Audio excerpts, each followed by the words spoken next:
오늘의 게임은 인슈라디오. 에? 인슈라디오드? 인슈라디오 인슈라오디드? 에? 오늘의 게임은 Enshrouded.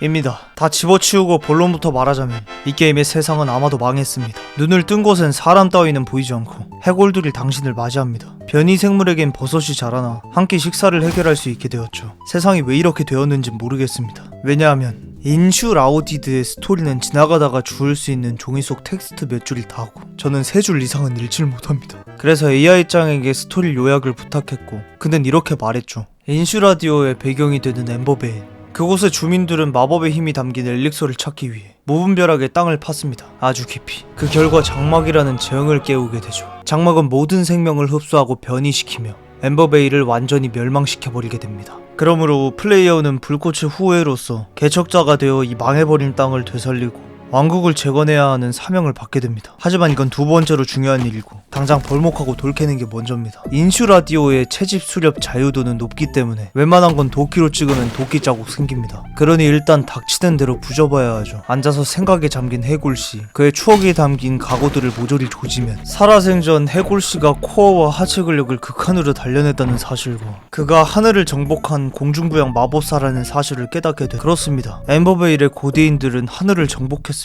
해골씨처럼 공중부양을 한 것이 아니라 글라이더를 탔죠. 저도 그들의 기술 집약체를 이용하기로 했습니다. 이를 효율적으로 사용하기 위해선 높은 곳을 올라가야 합니다. 이곳의 가장 높은 곳은 첨탑이지요. 첨탑은 주요 거점으로 간단한 미로를 통과하면 정복 가능합니다. 다 때려치우고 이것도 부서지는지 확인. 무효. 아쉽습니다. 이거 부서지면 24시간 첨탑 철거 브이로그를 찍었을 텐데 정말 아쉽습니다. 아무튼 첨탑에 올라 가고 싶은 곳에 핑을 찍고 글라이더로 비행. 인슈라우디를 플레이할 때 지금이 제가 가장 좋아하는 순간입니다. 이곳의 아름다운 대자연을 감상하며 이 멸망해버린 세계를 잠깐 잊어버리고서 옛 추억에 잠기고 있으면 저는 그 추억이 주마등이었다는 것을 깨닫고 비로소 스태미나가 없는 것을 알아차리죠.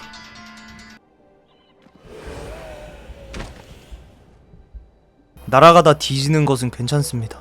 사망 후 떨어진 아이템이 다이빙을 시작한 지점에 생성되기 때문에 귀찮게 다시 찾으러 갈 필요가 없거든요. 하지만 거점에서 굉장히 멀리 떨어진 지금 이 친구에게 죽는 건 있을 수 없습니다. 10분째 쫓아오는 그는 토끼를 잡다가 멀리서 구경하던 저를 보고 오늘 저녁은 다양한 음식을 맛볼 수 있겠다며 달려왔습니다. 그래서 저는 사냥감이 되었다는 사실에 공포감을 떨며 도망쳤습니다. 그러다가 공동묘지에서 해골씨를 만나고 그 공포가 2배가 되었죠. 후드씨는 오늘 저녁은 사골이 별로 땡기지 않았는지 해골씨를 가만히 놔두었고 해골씨는 자신에게 없는 단백질과 지방을 보유한 후드씨를 질투해 그를 곧바로 조졌습니다.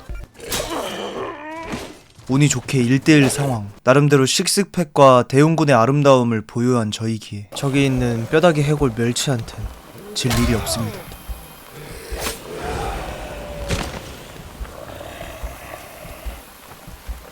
연약한 제가 몹들에게 죽지 않기 위해서는 집을 지어야 합니다. 집이 있어야 주인공은 안락함을 느껴 휴식 버프를 받을 수 있고 스태미나가 늘면서 제대로 도망칠 수 있습니다. 그래서 집을 지어야 하죠. 이 게임의 집 짓기 시스템은 훌륭하기 때문에 전 집을 짓지 않았습니다. 아니, 딱 하나 짓긴 했는데 그 집은 새로 사귄 친구 목공씨가 지어달라 한 것입니다. 집을 짓고 안에 침대를 놓아주지 않으면 개 같은 거 아이템 안 만들어주겠다고 파업 선언했거든요. 그래서 다른 친구들의 보금자리도 함께 옆에 놔주며 젊은이들의 감성을 자극시킬 공구리 테마의 모던 하우스를 건축했죠. 완벽하지만 그래도 뭔가 허전하니까 지붕에 간판까지 달아줍니다. 그렇게 그들이 평생 지낼 아늑한 집이 완성되었습니다. 목공씨는 드디어 차가운 땅바닥에서 딥이 자지 않아도 된다는 사실에 기쁨의 눈물을 흘렸고 저는 목공씨를 지하에 가둬놓았습니다. 비교적 가장 최근에 사귄 친구인 그는 그동안 자신을 구해주지 않아 쌓인 퀘스트를 저에게 들이밀었고 저는 점점 쌓여만 가는 퀘스트들에 노이로제가 걸려 그냥 목공씨의 삶을 다시 가둬두기로 했습니다. 아무튼 그래서 결론은 마인크래프트에서 자신이 살고 있는 집보다 멋진 집을 지을 줄 아시는 분들은 여기서도 건축을 해보시는 것도 좋고 저처럼 돌블럭 14개만 있으면 그게 보금자리고 펜트하우스인 분들은 땅을 파시면 된다는 겁니다. 비록 땅속에 지렁이와 지네가 기어다니고 습기 때문에 호흡기관에 곰팡이가 필 것 같지만 주인공은 침대와 횃불만 있다면 그게 한남 더 힐이고 아크로 서울 포레스트입니다.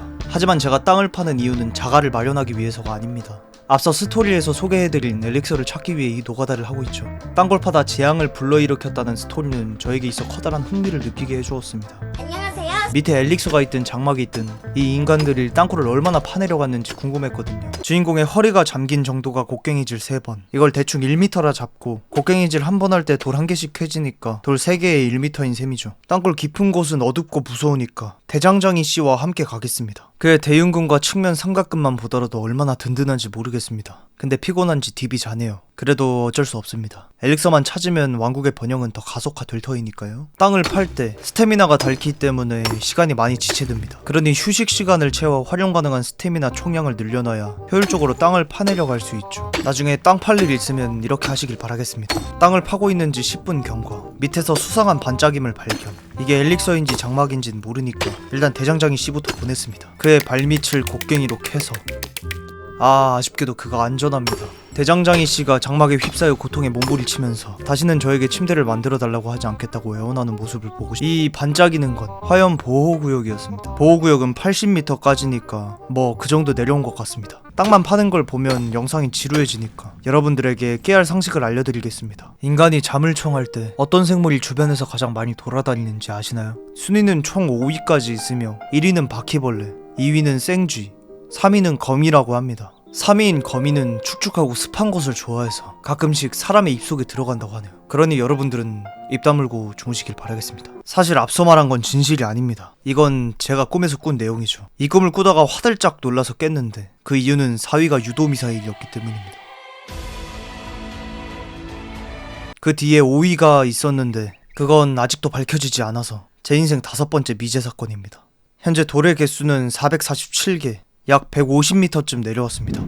그리고 뻘소리 중에 대장장이 씨가 사라지셨습니다. 함께 왕국의 번영을 꿈꿨으면서 어쩜 이리 매정할 수 있단 말입니까? 생각할수록 괘씸해서 180m쯤에서 화로를 설치해 대장장이 씨를 불러왔습니다. 때릴까? 자기도 뻘쭘한지 눈을 못 마주치네요. 이어서 땅을 판지 대략 1시간 30분 경과, 돌의 개수는 1671개, 약 564m를 내려왔습니다. 참고로 롯데월드 타워가 555m입니다. 얼마나 파내려 갔는지 한번 내려가 보겠습니다.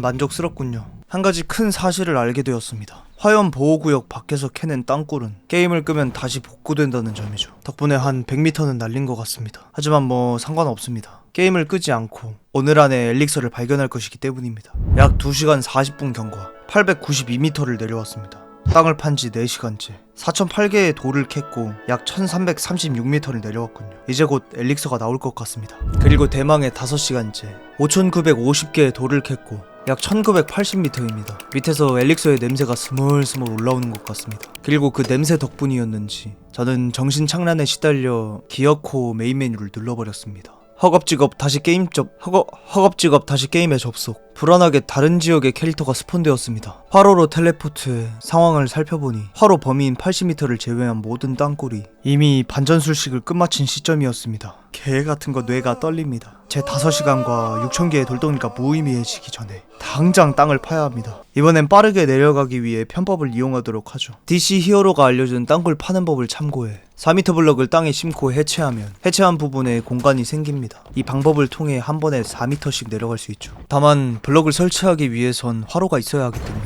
중간중간 화로를 설치해야 하는 번거로움이 있지만 이게 가장 최선의 방법인 것 같습니다. 약 2시간 30분 걸렸습니다. 그냥 무아지경에 빠져 땅만 팠고 블럭이 설치되는데 해제가 되지 않는 구간을 발견했습니다. 저는 이 구간을 Ozojutnet. 라고 불렀습니다. 왜냐하면 지금부터 곡괭이를 들어야 하거든요. 조졌네 이거.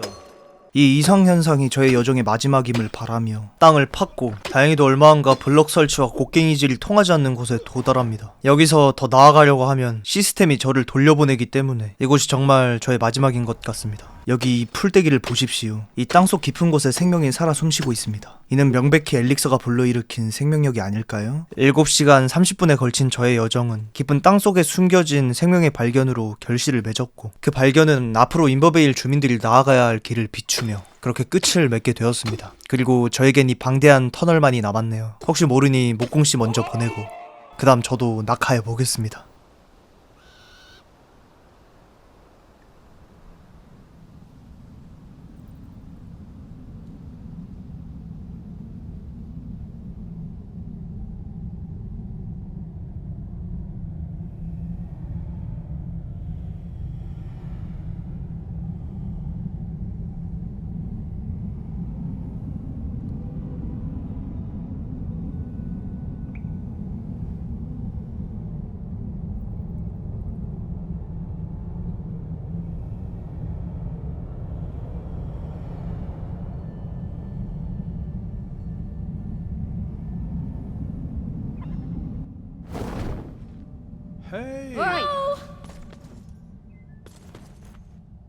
약 43초 동안 떨어졌습니다. 땅굴의 길이가 어느 정도인지 GPTC에게 물어보겠습니다.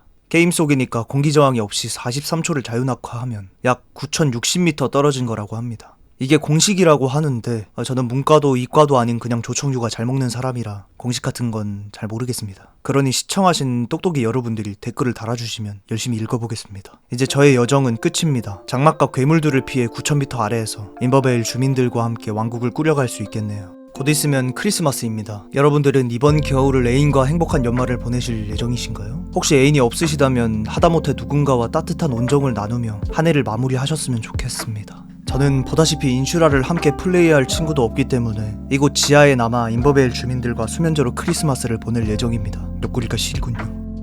영상을 시청해주신 여러분들 모두 감사드리고 저는 더 나은 영상으로 내년에 다시 뵙겠습니다. 그럼 모두 행복한 연말 보내십시오.